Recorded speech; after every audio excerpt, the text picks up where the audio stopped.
Halo teman-teman kos-kosan, gimana kabar kalian? Baik-baik saja kan? Ada yang kurang dari pembahasan Abdi Kos sebelumnya tentang posisi jari terakhir Sukuna, yaitu apakah jari tersebut bisa menjadi media untuk mengakhiri kisah Sukuna. Ya, buat yang belum menonton video sebelumnya tentang akhir dari Sukuna yang dipisahkan dengan Megumi dengan Jacob's Ladder Angel. Di video tersebut Abdi Kos menjelaskan kalau Sukuna memang akan berpisah dengan Megumi, ya meski kemungkinannya kecil karena plot Sukuna Kaisen masih bisa terus berlanjut mengingat dari tamatnya Jujutsu Kaisen di bulan Desember masih kurang 5 bulan lagi. Tapi ya, jikapun Sukuna Kaisen akan berakhir di chapter 264 dan dia dipisahkan dengan Megumi, Sukuna tidak akan 100% mati karena masih ada satu jari terakhir dia yang masih misterius keberadaannya. Video ini masih melanjutkan komen teman-teman kos sebelumnya tentang jari Sukuna, karena Abdi Kos sudah menjawab kalau jari Sukuna antara sudah disegel alias dileburkan menjadi Yuji atau dimakan Rika untuk membuat Yuta bisa mengcopy teknik Cliff. Maka pembahasan Abdi Kos tidak akan jauh-jauh dari dua hal tersebut. Yuk langsung aja kita mulai pembahasannya. Check it bro. Pertama, jika jari tersebut sudah disegelkan pada Yuji. Yap, ini sesuai komentar dari translator resmi kalau Yuji terlahir dengan satu jari Sukuna yang disegelkan kepadanya. Jadi sejak Yuji masih bayi, dia sudah punya kekuatan satu jari Sukuna. Dari sini Abdi Kos tertarik pada salah satu komen teman kos di video sebelumnya yang Abdi Kos pin dari Muhammad Khairil Anam. Mungkin jari yang disegel di Yuji sejak lahir baru dibuka segelnya oleh Kenjaku ketika Kenjaku melepaskan semua segel player cooling game di insiden Shibuya. Yap, kenapa komen teman kos ini sangat menarik? Karena jika komen teman kos tersebut benar, maka akan menjawab misteri tentang kebenaran Kenjaku menyegelkan satu jari Sukuna saat Yuji lahir dan menjawab secara rasional semua kejadian di insiden Shibuya. Kalau kalian masih belum paham, Abdi Kos akan jelaskan detailnya kenapa komen teman kos tersebut sangat penting. Pertama, misteri kenapa jiwa Sukuna tidak bangkit saat Yuji masih bayi. Yap, jika Kenjaku menyegelkan satu jari Sukuna kepada Yuji saat dia masih bayi, harusnya jiwa Sukuna bisa bangkit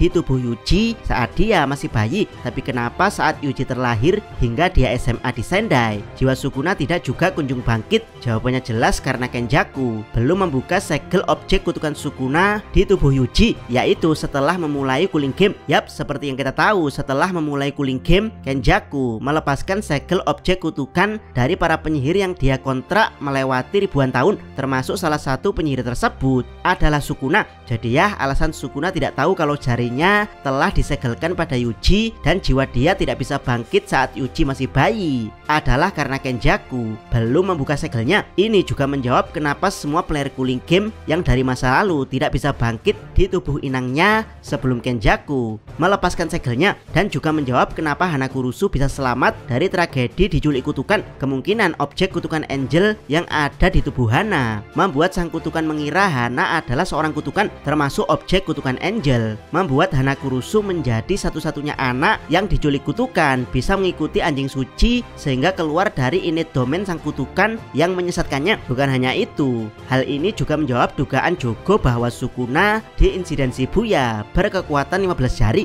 Dugaan tersebut sama sekali tidak salah karena Kenjaku belum melepaskan segel jari Sukuna di tubuh Yuji. Jari Sukuna memang masih berkekuatan 15 jari. Barulah di akhir insiden Shibuya segelnya dilepaskan Kenjaku. Yuji pun langsung punya kekuatan 16 jari Sukuna dan langsung menjadi player cooling game saat itu juga. Yap, Yuji sudah jadi player cooling game, bahkan sudah punya Kogane sebelum masuk koloni Tokyo 1.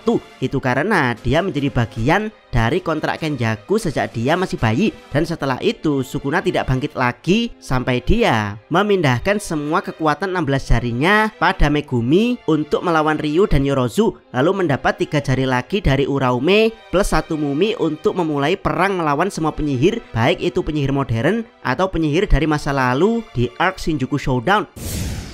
Kedua, jika jari terakhir dimakan Rika. Yap, jika komen teman kos di video pembahasan pertama benar, maka 99% bisa diyakini kalau jari terakhir Sukuna memang berada di tubuh Rika Orimoto untuk dipakai Yuta mengcopy teknik Sukuna. Jadi ya, apa yang akan terjadi dengan jari terakhir tersebut? Kita tahu jiwa Sukuna tidak akan mati meski dia dibakar hingga hangus oleh Jacob Slater Angel karena ada sisa satu jari Sukuna di tubuh Rika Orimoto. Jadi ya, komen teman kos, benar sekali kalau ada kemungkinan Sukuna bisa memindahkan semua kekuatannya di satu jari tersebut. Jadi Sukuna sebagai Raja Kutukan akan bisa menyatu dengan Ratu Kutukan Rika Orimoto. Bisa teman-teman bayangkan seberapa kuat Sukuna nantinya. Tapi ya, meski hal ini sangat berbahaya, tapi ini masih bersifat kemungkinan. Selain itu, para penyihir tidak mungkin dengan bodoh membiarkan jiwa Sukuna bangkit di tubuh Ratu Kutukan. Pasti mereka sudah menyiapkan strategi untuk mengcounter hal ini. Itulah kenapa Rika Orimoto tidak ikut masuk ke medan pertempuran untuk membantu Yuta Gojo. Kemungkinan hal ini berhubungan dengan strategi untuk memusnahkan jari terakhir Sukuna di tubuh Rika. Dan orang paling tepat serta paling Abdikos harapkan untuk melakukan peran pemusnahan satu jari Sukuna tersebut